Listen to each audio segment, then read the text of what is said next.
Hello' everyone, ৰাতিপুৱাৰ আৰম্ভণি এনেকৈ কৰিলোঁ। পুৰি আৰু চাহ খালোঁ আৰু দুপৰীয়াৰ খানাত আছিল আজি এয়া চজিনা আলু ভাজি আৰু একেবাৰে ভাত আমাৰ ৰেডি আৰু দুপৰীয়া ভাত খাব লৈছোঁ। দেখিছে নহয়, থালখন দেখুৱাই দিছোঁ। ভিডিঅ'টো কৰাত অকণমান বেয়া হ'ল বাৰু। আৰু এনেকৈ আমি সকলোৱে ভাত খালোঁ একেলগে, কথা পাতি পাতি হাঁহি হাঁহি।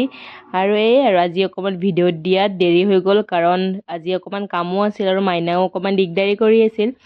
সেয়েহে ভাবিলোঁ অকণমান দেৰিকৈ দি দিওঁ, ভিডিঅ'টো দেৰিকৈ আপলোড কৰি দিলোঁ। আৰু তাই দিগদাৰি কৰি থকাই দেখিছে নহয়, কি যে ডেন্সো কৰিব লগা হৈছে এতিয়া তাইৰ লগত থাকি থাকি। তাই ডেন্স কৰিলে একেবাৰে বৰ ভাল পায়, বৰ এনজয় কৰে। আৰু ৰাতিৰ কাৰণে মই আলু পিটিকা বনালোঁ আৰু মই আলুখিনি কাটি দিলোঁ মাক।